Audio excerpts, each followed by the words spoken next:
cataclysm great. Our people out here struggling, trying to make it in this state. Everybody out here doing it, but we the ones who late. Now family, we the ones who gotta delegate. Get that money and the power, never be fake. Stick to code, sign for 3. What did he say? Create jobs, support our own. Educate the same empire back your home. Got 3 degrees, triple 10. 3 PhDs, now we on the CNN. BBTV, let's talk about negligence. Ignorance is bliss, but we can turn it to intelligence. Believe none of what you hear, half of what you see. Let's break it down here on Dr. Boyce TV.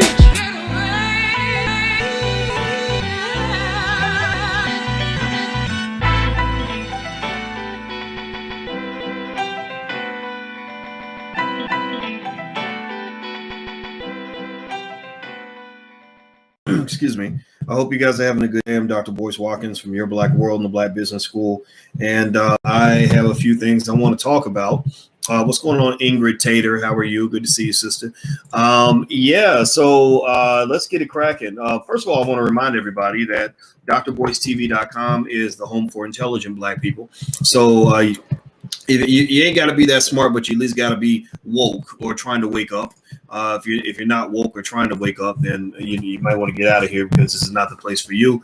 Type your hashtag BeOne in the chat. Hashtag BeOne means that we believe the Black community comes first. Our community matters to us more than any other community. Before we save others, we must save ourselves. So put your hashtag BeOne in the chat to let us know what you represent, what you believe in. And I think it's okay for Black people to love Black people and for us to care about our community. So anyway, also what I'm going to do real quick is I'm going to send a text message out. Basically letting people know that we're having this conversation. If you want to get a text message from me when we go live, text the word Boyce to 31996. If you text Boyce to 31996, how you doing, Faye Bishop? I see you and this sister. Faye Bishop, smartest Black woman that I know, or definitely in the top 5, top 10. There's a few smart Black women. If you're a smart Black man, you'll have smart Black women in your ear. And Faye Bishop is one of the good ones, and God bless you, Faye. So let's see here. Did you guys see? Give me a yes or no in the chat if you saw that interesting interview between Joe Biden and Charlamagne the God on the Breakfast Club. Did you see that? It was a really fascinating interview, and Biden. I'm not really sure, but I think Biden might have fucked up. I think Biden might have messed up a little bit. I'll tell you, the interview was really interesting. I listened to the whole thing. And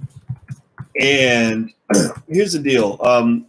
Toward the end, Biden makes a little comment basically insinuating that if you don't vote for him, then you ain't Black.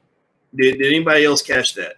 That at the very end, he basically says that if you don't see the value of voting for me over Trump, then you ain't Black. First of all, let's start from the beginning. How many of you are offended by that statement? Some of y'all might not be offended. Some of y'all might think it's okay. It's okay to think it's okay. We respect diversity of opinions here. We're not like some of our crazy liberal friends who want to cuss you out and tell you that you're stupid because you have a different opinion from them. I don't do that. I believe in you believing what you believe. As long as we all agree that Black people should come first, then we on the same page. Okay. I'm seeing a lot of me's and yeses, and Irene says me, and Sandra says yes. Can you play Dr. Boyce? I'm highly offended. Yeah, well, you know what? I'm not going to play the clip on YouTube because YouTube likes to censor people and stuff like that. And every time I share any clips from the Breakfast Club, I get a weird penalty on my channel because they're really big on, censorship. Even when I was on the Breakfast Club, I shared a couple of the interviews that I did on the Breakfast Club, and they would always, I'd always get these little penalties on my YouTube channel. So I'm not going to share the clip, but I did put the clip on my Instagram at the end of the interview. So my Instagram is The Real Boyce Watkins. If you go to The Real Boyce Watkins, you can see that little clip at the end. And it's really an interesting interview. I even took some notes as I listened to it to try to sort of understand it and to kind of hear it out just to make sure I knew what I was talking about and I could shape my thoughts. So I'm going to just briefly go through my thoughts, and I'm not going to waste a lot of your time today, but I want to kind of sort of give you some things to think about in this interview. As we move forward, do me a favor, please hit the thumbs up button. Please hit the thumbs up button right now if you haven't done this yet. Heart the Artist, it says you can play the audio copyright free. That's what they say, but then you get these copyright dings, and it just doesn't. It just never works out. So I'm not going to play the audio. I'm going to encourage you to go watch the interview. Again, there's a clip of it on my Instagram, The Real Boyce Watkins, but you can also watch the full interview in its entirety online. So here's the first thing I noticed about the interview that I thought was interesting. And I sent Charlamagne a little text to let him know that I thought he did a good job. Overall, I approve this message. Everything Charlamagne does, I can't vouch for everything he does, but when a brother does something that I agree with, I think it's important to have some encouragement. So I just said, I thought you did a great job. I want to just make that clear. I watched the interview, and first thing I noticed is that Biden talked too fucking much. Like, he wouldn't shut the fuck up. Like, he just was talk. And I guess that's a politician's way of kind of controlling the conversation. So he just kind of rambled on and on and on and on and on and on and on about all the great things he's done and everything else. And Biden's a good communicator, though. He didn't get to this point in politics by being a stupid man. Maybe he's losing a little bit of his he's losing a few of his faculties. The man's not a spring chicken, but he had all his faculties there in that interview. I felt like he was communicating in a really cogent sort of way, but he talked a little bit too much. I didn't like that. The other thing he didn't do, or he did, but that I took note of, is he used typical Democratic Party scare tactics. What they tend to do is they know that Black people are easily triggered. They know that Black people are easily, like, we like to react to stuff. Like, oh Lord Jesus, oh Lord, we get bug-eyed and scared, and that's when white folks come in and they present themselves as your heroes, your saviors, your Lord and Savior Jesus Christ, and they present themselves as the people that are going to protect you from the thing that scares you. So the number one thing that Biden mentioned repeatedly throughout the interview is the number of Black people that are dying from the whole, COVID thing, right? Which is real. It's very real. There are real deaths that come with the COVID. But one of the things that you also have to kind of make sure that you balance and contextualize is that Black people have been dying by the hundreds of thousands every year, consistently, all the time. Like, it's not like Black people just started to die last week, right? Again, going back 3-4 months ago, and I'm gonna keep bringing this up until the day I die, when we had that whole crazy Lizzo controversy where I called out the mass promotion of obesity and diabetes and heart disease to the Black community as if it's a cool thing, as if it's body positivity, and everybody gave me the backlash. I said, oh, okay, so you must be okay with Black people dying as long as you're being entertained as you die. As long as Lizzo's big butt is out here doing her left cheek, right cheek, drop it low and then swang, then y'all think that's cool, so you're okay with Black death. Apparently Black death does not bother you, so fine, fuck it. Let's just move on. But don't applaud death and heart disease, diabetes, strokes, and obesity in the Black community 1 minute, and then the next minute try to get all emotional and go Jesus Christy on me when you see that another 10,000 people died from COVID or whatever, right? So that's the contradiction. That's why you lose, because sometimes you end up contradicting yourself. But the thing was, he continuously brought up the COVID scare. And because that's the cool thing to talk about. That's the trigger. That's the big trigger. And so that's what they leveraged. And that's what his advisors told him to leverage during the interview. Now, the other thing that was interesting was he talked a lot about Black leadership co-signing on him. Like, he repeatedly mentioned that Black leadership supports him. Black leadership, I always get the endorsement from the NAACP. I always get the Congressional Black Caucus. They agree with everything that I do. And that right there is an interesting point, in the sense that I don't know. I can't put my finger on all the demographics, but I have my finger on my demographic, which consists, of a few million Black people that give a damn what I have to say. And one thing I've noticed when I do polls and surveys, because I'm a statistician, so I like to get my data, is that there is a large percentage of you who literally don't give a flying fuck what the NAACP has to say.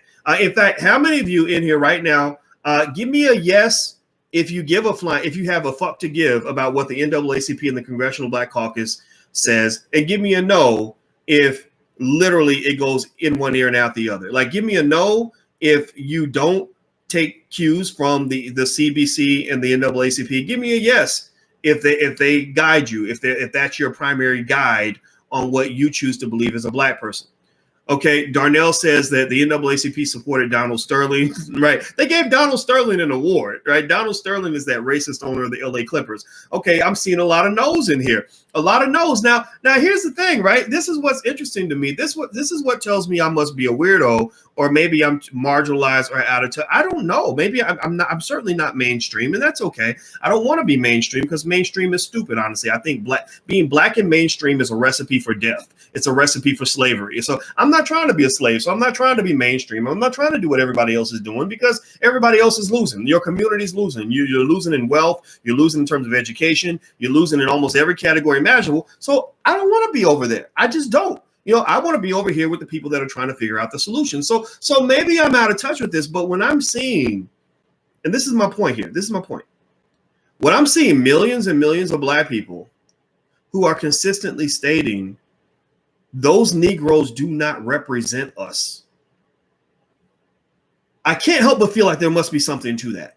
I can't help but feel that the Bidens of the world and those who ride with them, because they always get their little Negro surrogates and everything. They get their Angela Ryes and people like that who are going to make money from pretty much repeating whatever they tell them to say, the Roland Martins and whatever, because they're all trying. This is the elite. These are the individuals that are going to get jobs if Biden gets elected. So that's cool. That's good for their self-interest. I don't know if it's good for the community's interest, but it is what it is.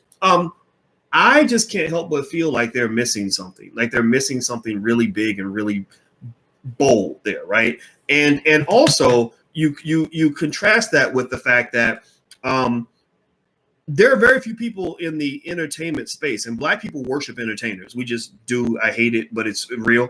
There are very few people that have more impact in the entertainment space than guys like Charlamagne the God and Diddy. And Diddy, I think, I'm not sure of the exact relationship, but I believe Diddy's connected with Charlamagne's Breakfast Club, Revolt TV type thing. Now, pay attention now. This is what's interesting. This is what's fascinating to me. I'm a little bit of an armchair quarterback in the political thing, because I told you guys what my feeling is. Until I get impressed enough to vote for a candidate, I'm holding my vote. I'm protecting my vote. I'm saving my vote the way a 16-year-old girl protects her virginity and whatever, and wants to wait for the right man. Well, I'm waiting for the right politician. So if you want to get in these draws, you're going to have to come to me with something that's going to really work, because I'm not going to let you get anywhere near my vote until you show me something that impresses me enough to make a move, right? So here's what I'm hearing, right? You hear Diddy on one hand, who actually made what I thought was a really, solid statement where he said, I'm willing to withhold the black vote. Now, I thought that was a little bit pretentious, a little bit presumptuous, in the sense that Diddy feels that he has the ability to withhold the black vote, but we'd be lying to ourselves if we didn't admit that Diddy has sway and influence, right? He does have sway, and I hope that he meant it in a genuine way. Like, I hope he really meant, like I'm really, really serious. If it's not real, I'm not moving forward. Or if he's posturing, because sometimes people will take the lead, they'll jump out in front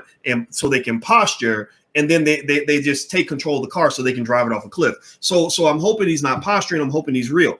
I also witnessed Charlamagne, again, a person who has a lot of influence in entertainment and politics in a lot of areas of black life. Whether you like him or not, he's good at what he does. Very good at what he does. He's really sort of done these interviews that have become a baptism by fire for anybody seeking to get the black vote. And it is my humble opinion that he really means what he says, that he's really asking the questions that nobody else will ask. None of the Negro surrogates on MSNBC would ever in a million years ask Joe Biden the questions that Charlamagne was asking him that day. Nobody. None of these. I mean, the MSNBC Negroes are like, "Massa, can I get a job?" Like that's where they're sitting. They're like, "Ooh, Mr. Biden, I just think you're so lovely. I just love you so much. I just want to be your friend, and I just hope that you will tell me that I'm special and that I'm beautiful and that I is smart and that I is important." Right? Like they just don't have the balls to really confront the Democratic Party in what is a convincing way, right? And so Biden is used to that. Like Biden's kind of used to these puppets. He's used to these people that are simply going to carry water for the party, that are going to just be honored to be invited into the room, that are just going to take whatever they tell them to say and run with it, right? But then you've got the more, what I would call the more radical factions of the Black community, but they're radical, but that radicalism is not sort of this tiny little margin that you can afford to ignore.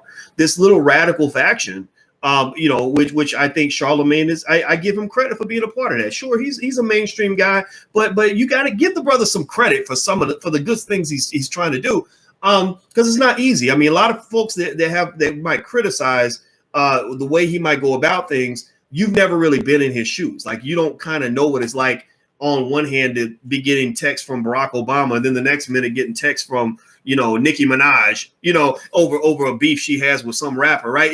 It's kind of a strange world that they live in. I wouldn't want to trade that for anything, but I don't think they're ready for this. I really don't. And what I also believe is that they're going to pay a price for their arrogance. They're going to pay a huge price for that arrogance. Because when you're talking about the new Black media, and you go really to the core of what I consider to be the core of authenticity in Black media, you start drilling deeper into, where the Vicky Dillards live and people like that. You're not talking about a couple of people. You're really talking about people that have truth on their side, people that are a lot more critical, a lot more intelligent, a lot more capable of discernment. And also, most importantly, they are not afraid. They're not afraid to say, you know what? You ain't doing nothing for me, so I'm not doing nothing for you. This relationship will come to an end until you come correct and do what's right.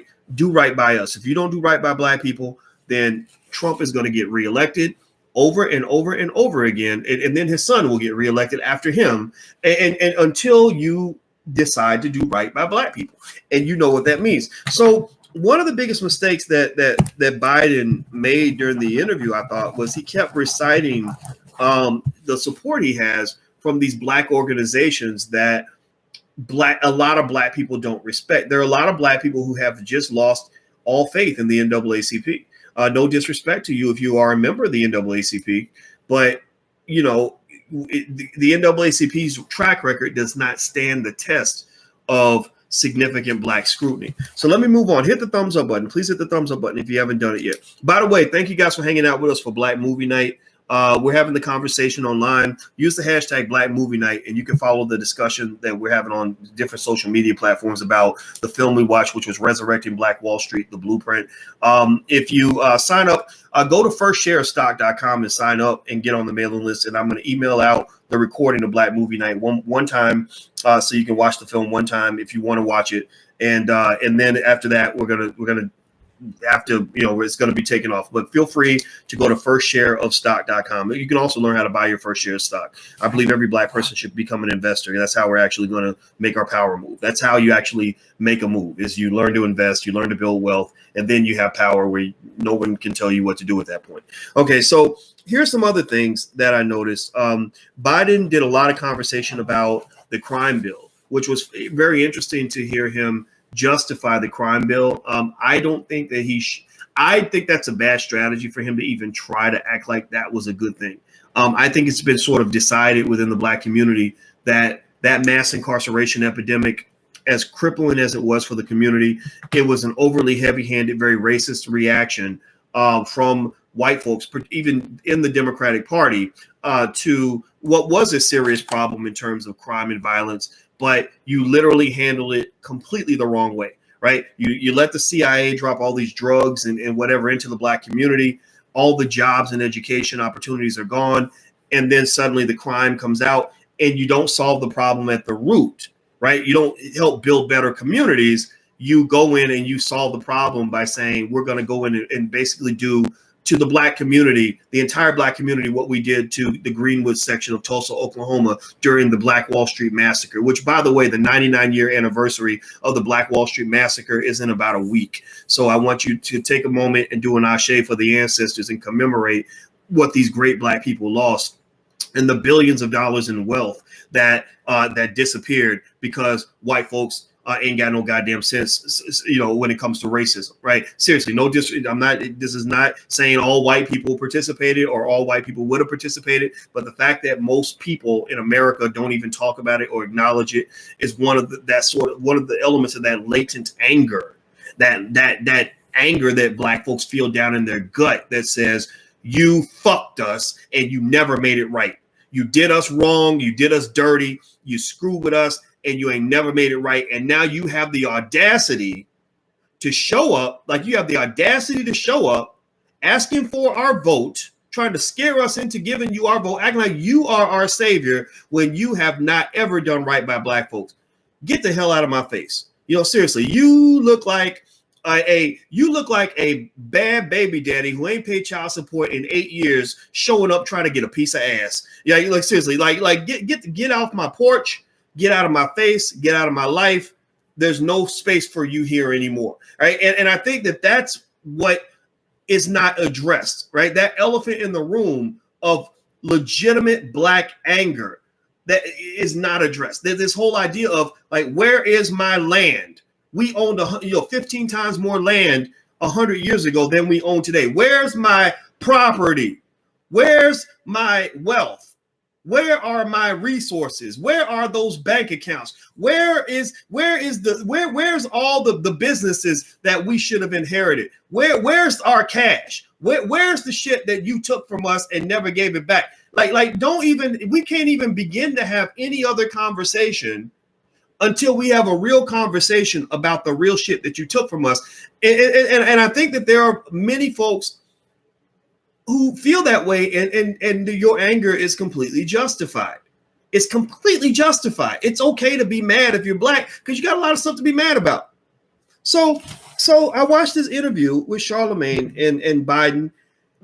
And another interesting thing that happened toward the end, the last 2 minutes, the interview got real contentious. Toward the end, you could hear some guy, he sounded kind of sweet. He was like, excuse me, I thank you so much for the interview. It was really great. And but it's time for us to go. We got another meeting. And he just kind of just happened to keep chiming in when the interview got a little bit too black for comfort. Almost like he's protecting his guy, right? So he comes in, thank you very much, but I'm so sorry. We have to go, right? Yeah, I bet you do, right? So the heat got a little bit hot, and there was a point where Biden said something that was really strange.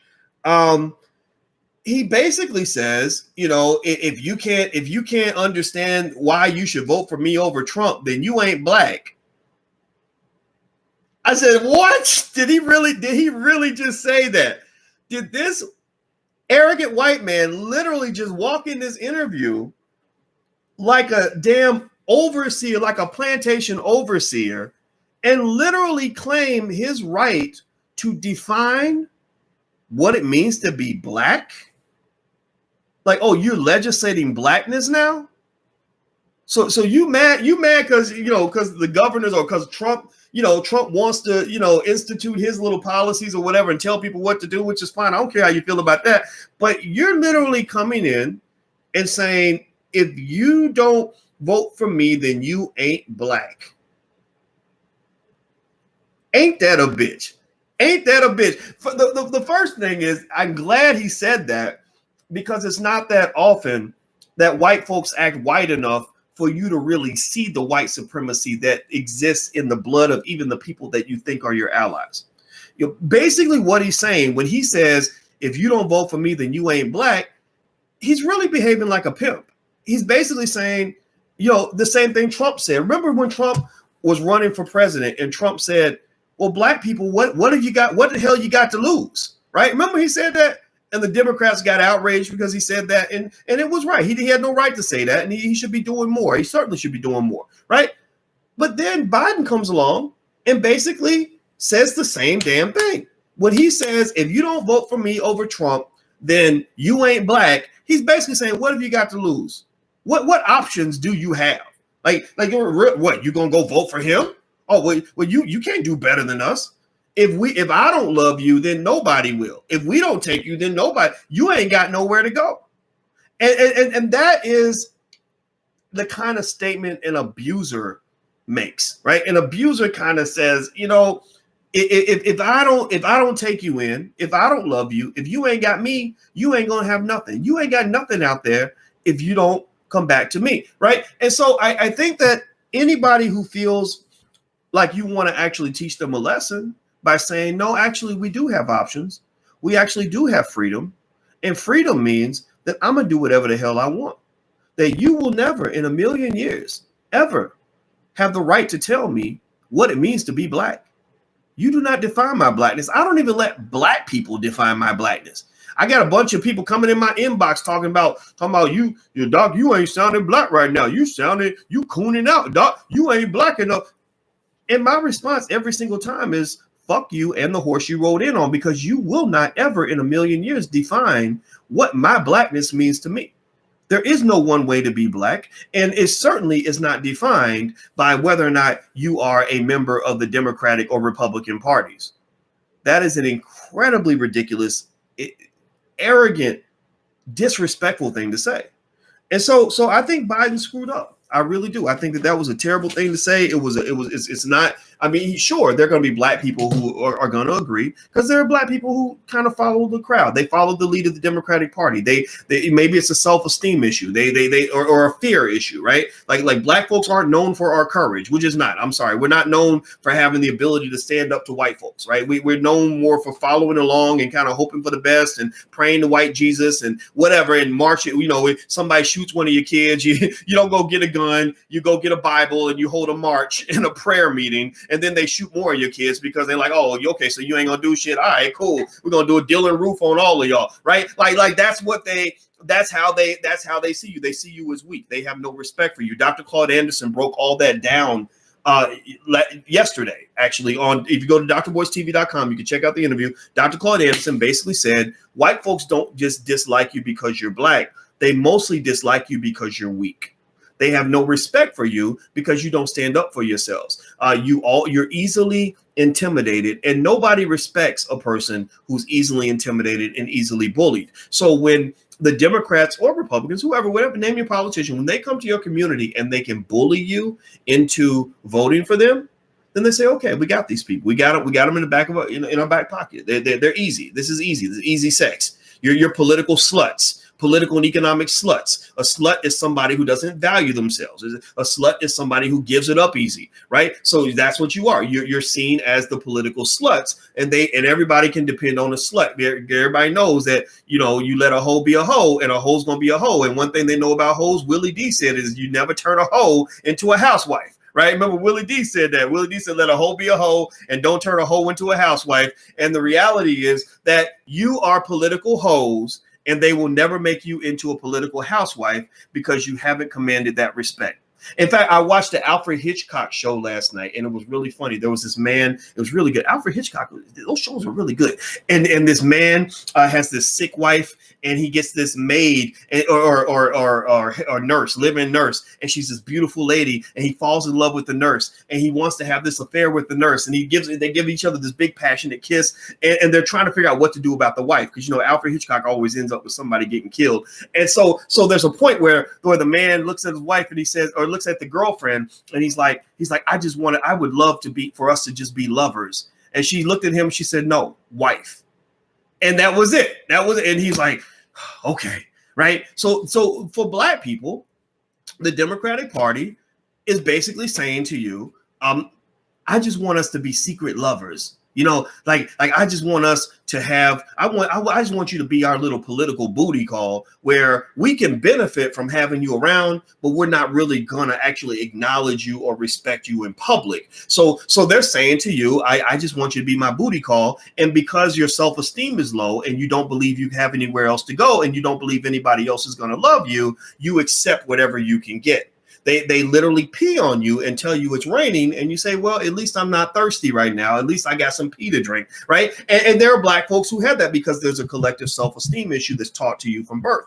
But then you got black people who don't have that self-esteem problem. You got black people who say, no, don't pee on me and tell me it's raining. I know the difference between pee, rain, and clean water, right? You got black people who say, no, I don't want to be a booty call. I want to be a wife. I'm not a hoe. I'm going to be a housewife, or I want to be a legitimate partner in this process. If you can't partner with me in a legitimate and respectful way, then just get out of my house and go find somebody else, because we are not here to be your hoes, right? So I believe at the end of the day, I'm not telling you that you're stupid if you're black and you vote for the Democrats or Republicans. I don't really care about all of that. All I care about is that you love yourself first.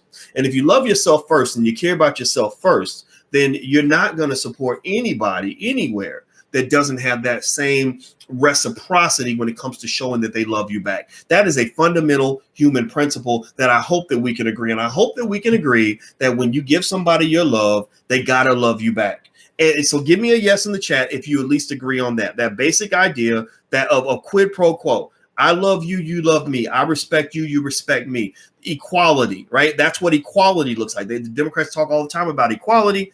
I don't know if they believe in equality, because if you feel that you can come in and intimidate black people into voting for you, or scare them into voting for you, or guilt trip them into voting for you, and not offer anything tangible in return, then there's a lack of respect issue that must be addressed, right? So give me a yes if you at least agree on the concept of equality and reciprocity. And at that point, what I want you to do is I just want you to take that concept, make it mean to you whatever it's going to mean to you. I'm not here to tell you what to do, because God forbid, I'm not here to be another Joe Biden. I'm not here to tell you that if you go vote for somebody that you ain't black enough. I don't care who you vote for. I'm not even going to ask you, because at the end of the day, I just want you to vote for yourself. I want you to vote for your children. I want you to vote for your community. I want you to vote for your family. I want you to vote for your last name, not your first name. I want you to vote for your legacy. And that means doing what's best for you and doing what's best for your family. And that's the best advice I can ever give you in a million years. So last point I'll make, Biden at the end of the interview, he mentioned something about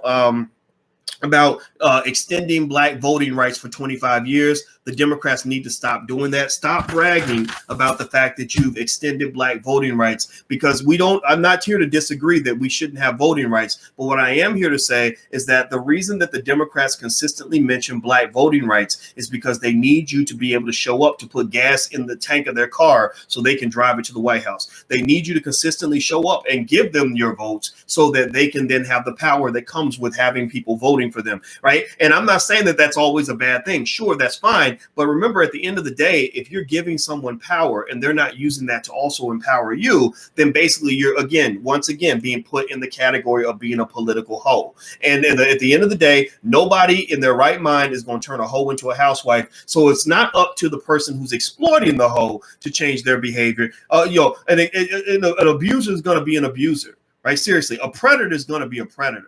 Right? A womanizer is going to be a womanizer. So it's not so much up to you expecting. Some of y'all go through life expecting an abuser, a womanizer, or a nasty person to suddenly become kind to you. And instead, you must also look internally and realize that maybe the choice is up to you. Maybe the onus is on you to not just expect them to change their behavior, but it's also on you to change your standards, because when you change your standards, they will typically change their behavior.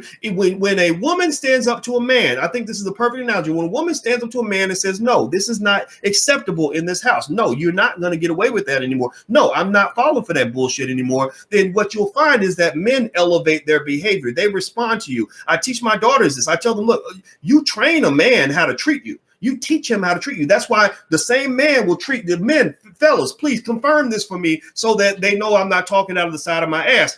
You can have the same damn man who treats two women completely different based on what they let him get away with. Seriously. And that is 100% true. So that same energy that comes up when you talk about relationships, and I think it's also true when you reverse the genders too. And we can talk about that as well, but let's stick with this analogy so I don't get confusing here. But what I will say to you at the end of the day is that when you talk about these political pimps, when you talk about these political predators, when you talk about these political players, they're going to get away with whatever you allow them to get away with. So it's not up to them to change their behavior. I'm not putting this on Biden. I'm putting this on you. What the hell are your standards going to be? Or are you going to go through life with no standards and expect white Jesus to make things better? It's up to you to decide. I'm going to leave that on you. I got to go, guys. I'm late for a meeting. I love you. I hope you guys have a great day. I hope this message came with the spirit it was intended. Also, hashtag BeOne, put that in the chat. We can finish the conversation online. Please hit the thumbs up button, share, and subscribe button before you go. And I'll check back in a little bit later. So make sure you subscribe and all that stuff. I'll see you soon. Take care. Peace.